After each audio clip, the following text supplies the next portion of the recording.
Yes, guys, welcome back to the Arsenal Arena. My name is Cossy. We are back again. Obviously, if you want the latest Arsenal news, make sure you're subscribed to Cossy's Arsenal podcast. That is my main channel, my main Arsenal channel, by the way. So make sure you subscribe there. We'll be doing a lot of Arsenal news. But of course, on the Arsenal Arena, we would be diving into the stories. We'll be diving into detail. We'll be trying to provide an opinion, an Arsenal fan opinion on this channel. So we're going to be reacting to the latest rumors around Arsenal and what I think about them.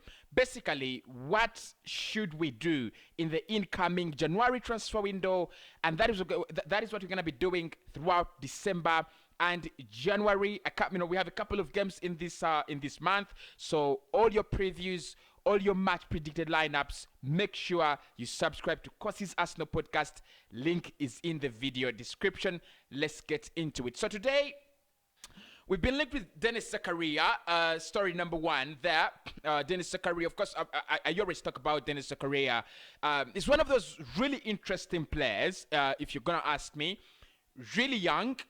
His contract is running down, and I think it's the perfect situation for Arsenal to get such a player. Because one, you need you need a central midfielder as Arsenal Football Club. We need one, especially with Thomas Partey now going out in January, and Mohamed Elneny's contract really uncertain at the moment. We need a player who can provide something, something like that in the midfield. But I also think Arsenal will need someone in the long term. Xhaka is back in full training, that much we know. But for me, it doesn't really make a lot of sense to keep Xhaka for another 3-4 years.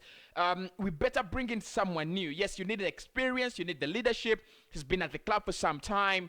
But again, we will need to let him go. We will need to, bring in someone different. So a couple of names have been spoken about. But Dennis Zakaria today, reports coming in from Germany are saying that Arsenal have initiated contact with the agents of Dennis Zakaria.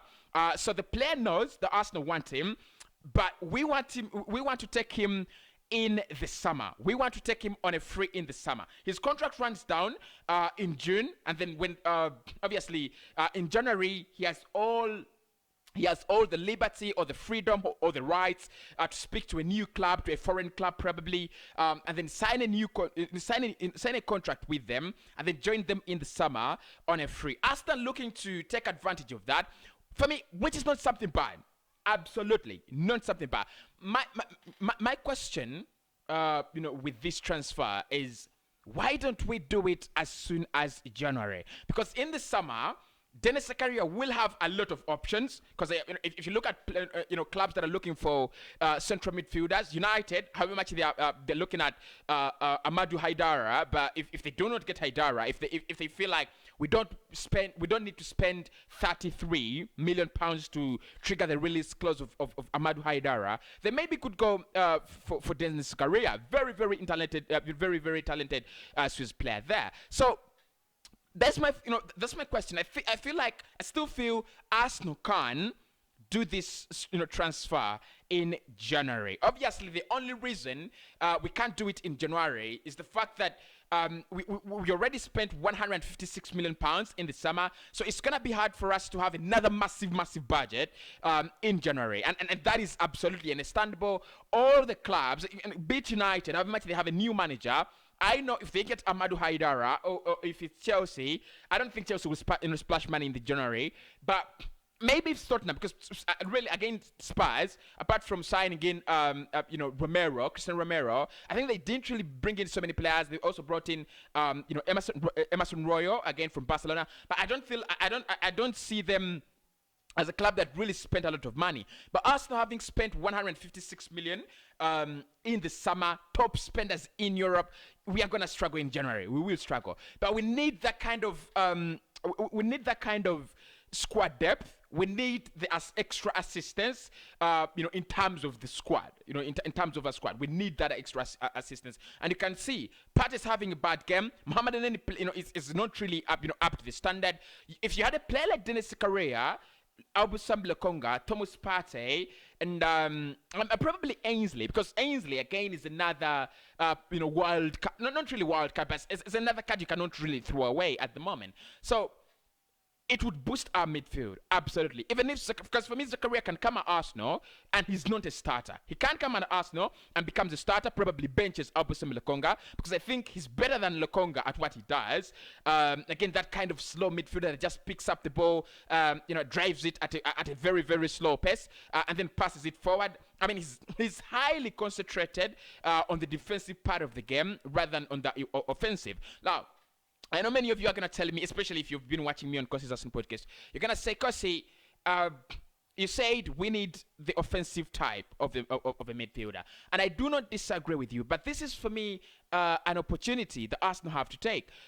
Zakaria, 15 million, January, get that one done. I mean, if you can get him in the summer on a free, if that's even better business. Absolutely, that's better business. But for me, the idea would be getting Dennis Zakaria to replace Mohamed El Neni and Xhaka combined. And for me, that is the big idea. But of course, our priorities should be looking at the offensive midfield players and then the offensive forwards. I think that is where our problems are. Scored only 17 goals this season in 14 games. That is too low. Absolutely, very, very low. Because if you look at how clubs have been scoring goals this season, it's a disgrace. It's an absolute disgrace, and it's not only on our strikers. We're not creating enough chances. Yes, our press is becoming better and better. It wasn't a couple of seasons ago, but again, we are not doing enough. So I just want to read for you how clubs are scoring goals this season. Right.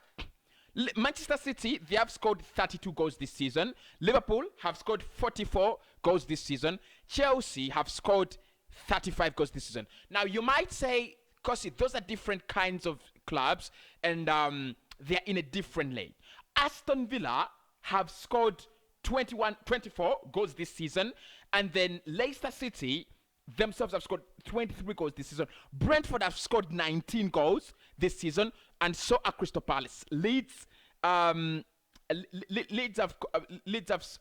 scored 15, Crystal Palace 19, and then Brentford 19 as well. So that shows you, actually, we have scored the same number of goals as Everton, and Watford has scored more goals than Arsenal this season. So our problem is getting the ball, in the back of the net. I don't know whether that is the hardest problem or hardest thing to do in football, like many people say, and I really do not care. We've been in an Arsenal side that has that has scored goals before. One player, because if you look at Mohamed Salah, he has 11 goals this season, hasn't he? And then you have Jota with 7. So that means 2 Liverpool players have scored more goals than Arsenal this season. It's embarrassing. It's absolutely embarrassing. So I think that's where we need to focus. But again, for me, Zakaria, an absolute opportunity. Now, the other player I would love to talk about in this video is Dejan Kulusevski.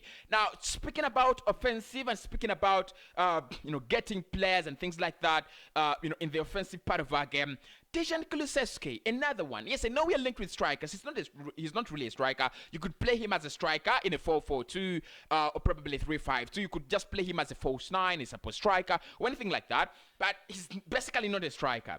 What I like about Kulusevski is he can provide something different, and that is what one thing we lack in our game. It's the reason that's why we lost against Manchester United. Ronaldo gave them something different, and Bruno Fernandes as well, providing something different. Our players are too similar, right? If it is not Saka making the difference, the rest is passing around and then crossing it. You need some player with such a difference. You need, you just need that kind of beauty, just need that kind of, talent. I think Kulusevski is one of those players that we can actually go for. Now, if you look at the rumors around this deal, Juve would love to sell. They are very, very open to selling. And then, on top of that, on top of the fact that Juve would love to sell, you also have the little fact that Arsenal would love to get the player on a loan deal initially and then pay the money in the summer, which I think for me is a perfect January deal. That it's a perfect structure for a perfect January deal.